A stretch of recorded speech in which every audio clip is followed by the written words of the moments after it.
Bonjour, bonjour, oui,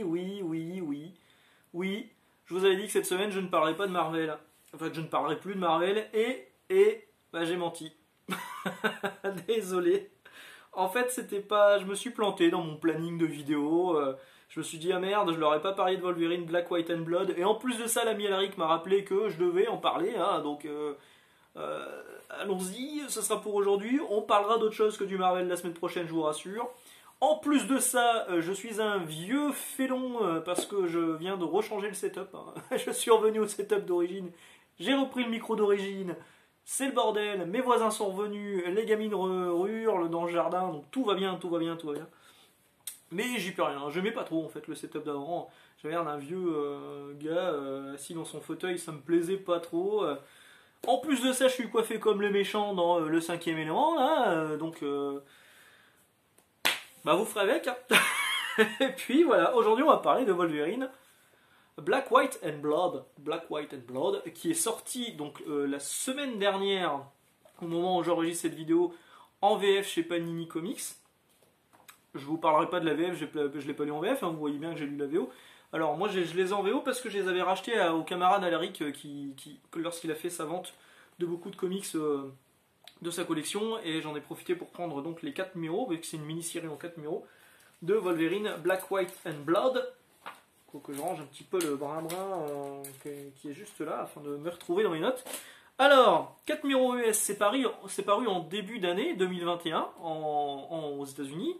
Ça s'est terminé, le 4e numéro est sorti en avril ou mai, je ne suis plus très sûr, et au mois fin août, on l'a déjà en VF.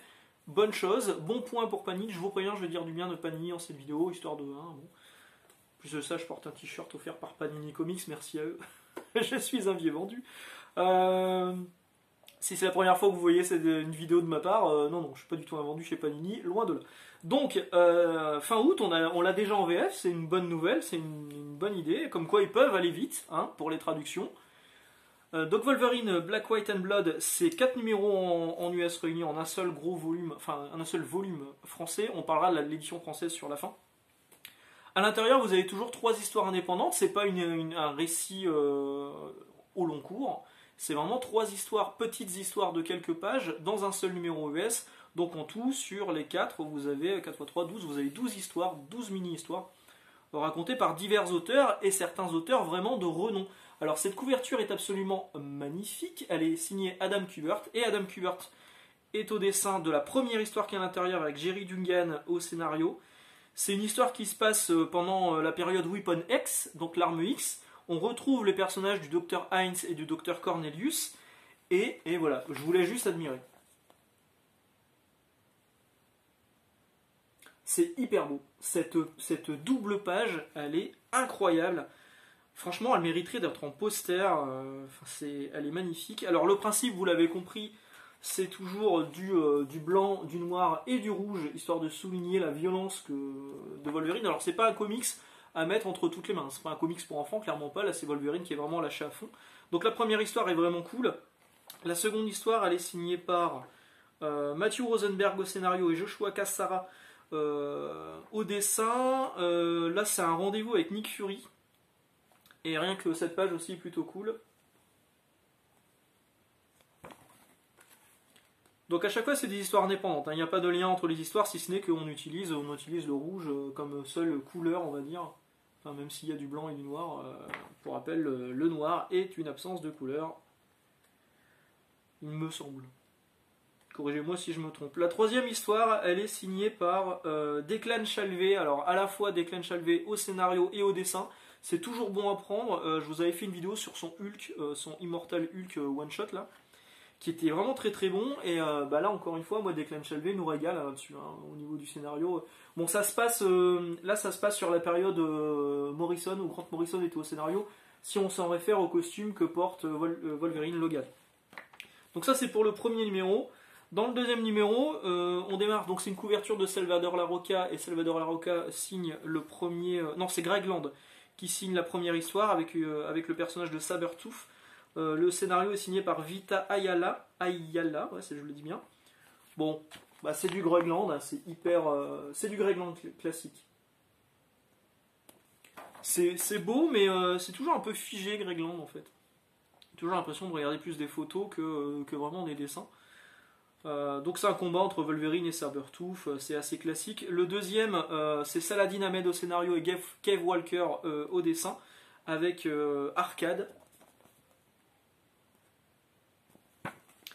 Et la troisième histoire, c'est cette fois Salvador Larroca qui arrive avec une histoire qui se patch, c'est parce que le personnage s'appelle Patch, évidemment, qui se passe à Madripoor avec Le Borgne, Patch en VO, et Kitty Pryde. Alors je sais pas si vous reconnaissez Kitty Pryde, mais là pour moi c'est pas du tout Kitty Pryde, elle est bien trop mature. Heureusement que c'est écrit que c'est Kitty, parce que franchement on la reconnaît pas du tout. Sur le coup moi j'ai cru que c'était Tiger, ou Tiger, ou Tiger, je sais pas trop comment on prononce. Mais franchement moi je la reconnais pas du tout. Et puis le trait de la Roca, ce qui est dommage c'est que du coup ça se passe sur une période de temps de Wolverine où Salvador Larroca dessinait mieux que ça. Ça aurait été bien s'il était revenu à son ancien style graphique plutôt que celui-ci que je trouve moi complètement aseptisé pour le coup. C'est clairement pas la meilleure histoire. Hop, le troisième numéro avec cette couverture que vous allez retrouver sur l'édition spéciale de Panini Comics. Je vous en parlerai à la fin de la vidéo encore une fois. Donc une couverture de je ne sais plus. Jorge Fornes, je crois que c'est ça. Jorge Fornes, voilà, qui signe la première histoire avec John Ridley au scénario. Qu'est-ce que je disais là-dessus? Donc la première histoire, c'est le Silver Samurai, c'est Wolverine contre le Silver Samurai, mais aussi on voit le personnage de Hamiko, qui est la fille adoptive de Logan et de Mariko, sa femme, quand il était au Japon. Donc une histoire qui est plutôt sympathique, sans plus. Au dessin, c'est pas non plus complètement fou. Je vais vous montrer une page. L'histoire suivante, par contre, alors là, on est vraiment sur une des meilleures histoires sur les 12. Elle est signée au scénario par Donny Cates et elle est dessinée par Chris Bacalo. On se régale aussi bien au niveau du scénario que du dessin. Et c'est Wolverine qui va combattre le Juggernaut. Là, c'est le Juggernaut qu'on voit juste ici, en compagnie de un mec qui traînait dans le bar et qui s'est avéré être le Cosmic Ghost Rider. Donc forcément, Donny Cates se fait plaisir avec les personnages qu'il a créés. Ça c'est vraiment cool. L'histoire elle est vraiment bien en plus. Le combat il est cool. Il y a un petit clin d'œil au niveau du... Parce qu'en fait le Cosmic Ghost Rider arrive du futur. Et il y a des petits échanges de dialogue qui sont plutôt sympathiques entre lui et Logan. L'histoire suivante se passe sur Mars avec Magic. Elle est scénarisée par Jed McKay et dessinée par Jesus Seix. Je suis pas méga fan du dessin. Voilà. Je trouve ça encore une fois trop numérique, on va dire, trop numérisé. Puis cette histoire est pas complètement folle. C'est juste Wolverine qui combat. Bon, il y a une bonne vanne au niveau du scénario. Magic avait laissé Logan sur Mars en lui disant tu me ramèneras un cadeau. Il lui donne la tête, le casque d'un mec de l'AIM et il lui dit tiens c'est une édition limitée, c'est la 1 sur 4 parce qu'il y avait 4 mecs avec le casque. C'était plutôt rigolo. Le quatrième et dernier numéro avec une couverture de Carey Randolph. Alors moi ça m'a fait super plaisir de revoir du Carey Randolph, je l'avais pas vu depuis Tech Jacket qui se passe dans l'univers d'Invincible avec Mystique, on la voit en couverture. Donc la première histoire et de Kelly Thompson avec Carey Randolph au dessin. Et franchement, au dessin, ça rend super bien. Voilà. Moi, j'aime beaucoup. Et c'est donc Wolverine contre Mystique.